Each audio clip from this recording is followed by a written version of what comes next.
இயேசு சீஷர்களை அக்கறைக்கு போக துரிதப்படுத்தி சீஷர்கள் புறப்பட்டு போகிறாங்க. இயேசுவோ ஒரு மலையில செபிக்கும்படி உட்கார்ந்து இருக்கிறார்.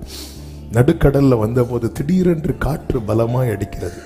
அதற்குள்ளாக படகு நடுக்கடலிலே சேர்ந்தது. எதற்குள்ளாக?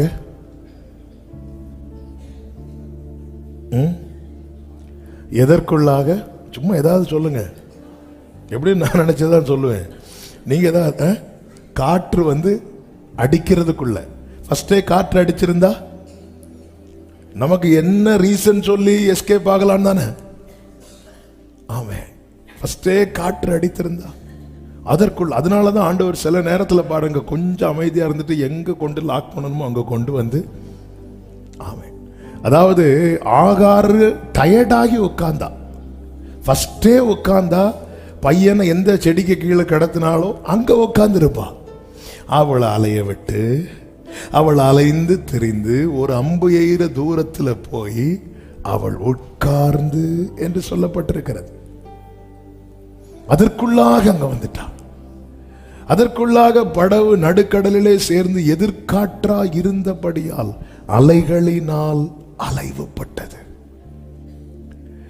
இப்பொழுதுதான் இயேசு அந்த இடத்துல வந்து சொல்லுகிறார், take courage, it is I. ஆமென். திடன் கொள்ளுங்கள், பயப்படாதீங்க. நான் இருக்கிறேன்ல, நான் வந்துட்டேன்ல. ஆமென்.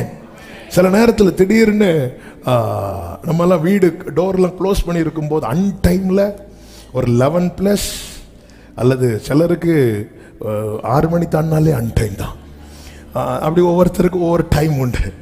ஆமென். சிலர்லாம் அப்படி நைட்டு வந்து கதவு தட்டும்போது உள்ள இருந்து டோர் ஓப்பன் பண்ணாமலே யாரு அப்படின்னு வரோம். ஏன் அப்படி கேட்குறாங்க தெரியுமா? யாருன்னு தெரிஞ்சுக்க மட்டும் இல்லை, அவ்வளோதான். ஆமாம், யாரு? இப்படிதான் என்னுடைய அண்ணன் சிங்கப்பூரில் இருக்காங்க. அவங்க சர்ப்ரைஸாக என் தங்கச்சி அமெரிக்காவில் இருக்கிறா. அவளை பார்க்கணுன்னு அவள்கிட்ட சொல்லாமல் நேராக போயிட்டாங்க. நேராக போய் நைட்டு போய் அங்கெல்லாம் இன்ஃபார்ம் பண்ணாமல் போக மாட்டாங்க. நேராக போய் அங்கே யார் கதவை போய் தட்ட மாட்டாங்க. எங்கள் அண்ணன் போய் கதவை தட்டுறாங்க. தட்டிட்டு உள்ள அந்த டோரில் ஒரு லென்ஸ் உண்டுல்ல, லென்ஸ் வழி அந்த லென்ஸில் அண்ணன் கையை வச்சு மறைச்சிட்டு தட்டிட்டு இருக்கிறாங்க. உள்ளேருந்து எங்கள் அம்மாவும் அங்கே உண்டு. உள்ளேருந்து என்ன உடனே எங்கள் தங்கச்சி பொண்ணு, மம்மி போலீஸுக்கு ஃபோன் பண்ணுங்க. நல்ல வேளை போலீஸுக்கு ஃபோன் பண்ணல. ஆமாம், நமக்கு திடீர்னு ஒருத்தங்க வந்து வரும்போது ஒரு பயம், அது யாராக இருந்தாலும். அப்போ அந்த இடத்துல தான் இவங்க கலங்குறாங்க, பயப்படுறாங்க. நீங்க நல்லா கவனிச்சீங்கன்னா தெரியும், நிறைய இடத்துல திட்டுவார். இந்த சிச்சுவேஷன்ல கொஞ்சம் கழிச்சு பேதுருவை திட்டுறார். ஆனா இப்போ பயப்படுறாங்க தெரியுமா? இங்க அவர் திட்டல, அதுவும் சும்மா பயப்படல, ஐயோ பேயின்னு சொல்லி பயப்படுறாங்க. சில பாருங்க, வேலை முடிஞ்சு வீட்டுக்கு வரும்போது திடீர்னு மனைவி ஏதாவது தடவிட்டு வாங்க, ஐயோ அந்த மாதிரி, ஐயோ பேய் அப்படி. ஆவேசம்னா என்ன அப்படின்னா ஏதோ ஒரு ஆவி, ஏதோ ஒரு இப்படி பயப்படுறாங்க. இந்த இடத்துல அவர் நின்றுட்டு அற்ப விசுவாசியே ஏன் சந்தேகப்பட்டா அப்படி கேட்டு அந்த பேர் சொல்லுவோம். இதுக்கு என்ன முக்கியம், கொல்லுங்க ஆண்டவர், நான் வேற பயந்துட்டு இருக்கிறேன். இல்ல, அந்த இடத்துல அவருக்கு தெரியுங்க, அவருக்கு தெரியும், அவருக்கு தெரியும். என் இயேசுவுக்கு என்னை தெரியும். என்ற பாரம் சுமக்குன்னவன் இயேசு என்னை நன்னாய், ஓ இயேசு சுகமுள்ள காலத்தும் சுகமுள்ள கண்ணுநீர் நேரத்தும் இயேசு மாத்திரம் மதி. சுகமுள்ள கண்ணுநீர். ஆமென். நான் தான் நான் தான் பயப்படாத அப்படின்றார். நான் தான் பயப்படாத, திடன் கொள்ளுங்கள் அப்படிங்கிறார். ஏன்? நல்ல கவனமா கேளுங்க. திடனற்றவனால் எழும்ப முடியாது. திடனற்றவனால் எழும்ப முடியாது. திடனற்றவனால் நிற்க முடியாது. ஒரு சூழ்நிலையை ஜெயிக்கணும், எந்த ஒரு காரியத்தை ஜெயிக்கணும்னாலும் முதல்ல அங்கிருந்து எழும்பணும். எழும்பு எழும்பு சீயோனே, உன் வல்லமையை. எங்க எழும்பு? எழும்பு எங்க எழும்பு? எழும்பு எழும்பு சீயோனே, உன் வல்லமையை. எலியா பாருங்க, படுத்தே கிடக்கு. அதனாலதான் தூதன் வந்து எப்படி எழுப்பினாரா? தட்டி. திடனற்றவனால் எழும்ப முடியாது. திடனற்றவனால் நிற்க முடியாது. அதனாலதான் யோசேபாத் சொல்லுகிறார், நிற்க எங்களுக்கு பலன் இல்லை. நான் நின்னு ஃபைட் பண்ணி தோக்கிறது ரெண்டாவது, நிக்கவே முடியலன்னா. எக்ஸாம் எழுதி ஃபெயில் ஆகிட்டான், அது வேற. எக்ஸாம் எழுத முடியலன்னா நிக்கவே. அதனால சில இப்போல்லாம் எப்படின்னு தெரியல, நாங்கெல்லாம் படிக்கும்போது ரொம்ப போர் ஸ்டூடெண்ட் எக்ஸாம் எழுத விட மாட்டாங்க, அட்டன் பண்ணவே விட மாட்டாங்க. உடனே வீட்டிலேருந்து பேரண்ட்ஸ் எல்லாம் வந்து கெஞ்சுவாங்க, என் பையன் எப்படியாவது நீங்கள் எழுத விடுங்க. இல்லை எங்களுக்கு ரிசல்ட் தான் முக்கியம். உங்களுக்கு 100% ரிசல்ட். அப்போ 100% ரிசல்ட் வரணும்னா ஒருத்தரையும் எழுத விடாதீங்க.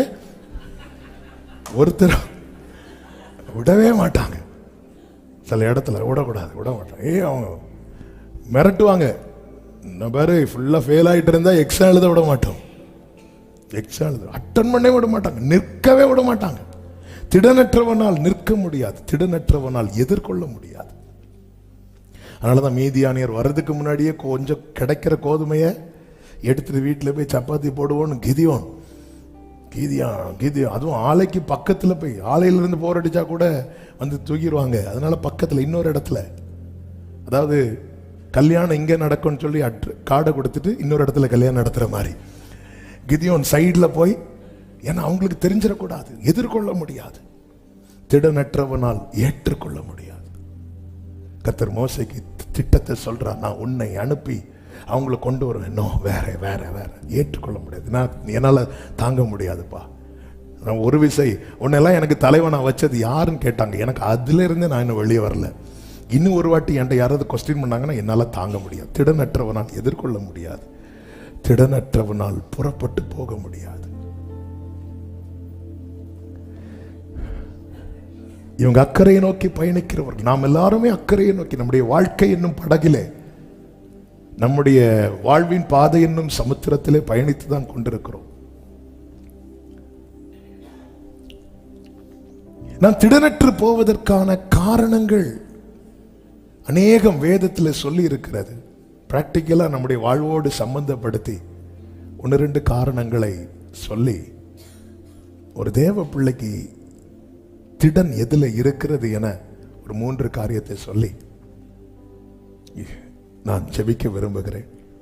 கர்த்தர் நம்மோடு கூட பேசுவாராக. நாம் திடனற்று போவதற்கான முதல் காரணம் என்ன தெரியுமா? ஒண்ணுமே இல்லை, ஒன்றும் இல்லை. இதுதான், ஒன்றும் இல்லை. ஆகாய் 2வது அதிகாரம் 3-4 வசனங்களிலே இப்படி சொல்லப்பட்டிருக்கிறது, இந்த ஆலயத்தின் முந்தின மகிமையை கண்டவர்களில் உங்களுக்குள்ளே மீந்திருக்கிறவர்கள் யார்? இப்பொழுது இது உங்களுக்கு எப்படி காண்கிறது?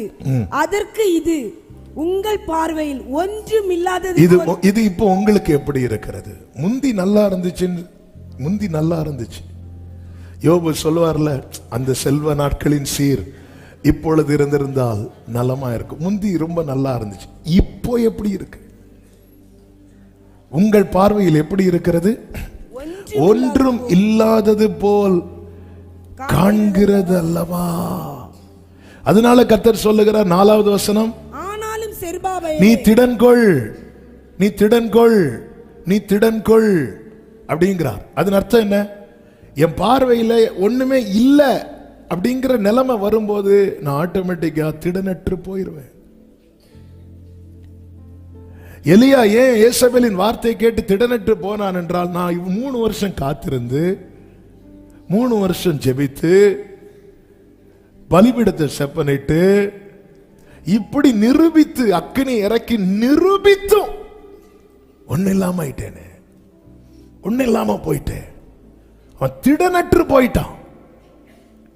அதாவது ஒண்ணுமே செய்யாதவங்க, ஒண்ணுமே பார்க்காதவங்க பிறந்ததுல இருந்து இப்படிதான் பார்த்துட்டு இருந்தாங்கன்னு அதுல டியூன் ஆயிருவாங்க. ஆனா முந்தின ஆலயத்தின் மகிமையை கண்டவர்கள் உண்டு. அந்த செல்வ நாட்களின் சீர யோபுவுக்கு பிறந்ததுல இருந்தே இதுதான் பிரச்சனை அப்படின்னா பழகி இருக்கும். ஆறுதல் சொல்ல யாரும் வரமாட்டாங்க. அவங்களா அவங்க அவங்க அவங்க தலைமுறை தலைமுறையாவே அப்படிதான்பா அப்படி சொல்லி விட்டுருவாங்க. இது அப்படி அல்ல. அவன் வாழ்க்கையிலே ஒரு ஒரு ஒரு மகிழ்ச்சியான ஒரு பகுதி இருந்தது. புலம்பல் களிப்பாய் மாறுகிறது சாட்சி, ஆனால் களிப்பு புலம்பலாய் மாறுவது.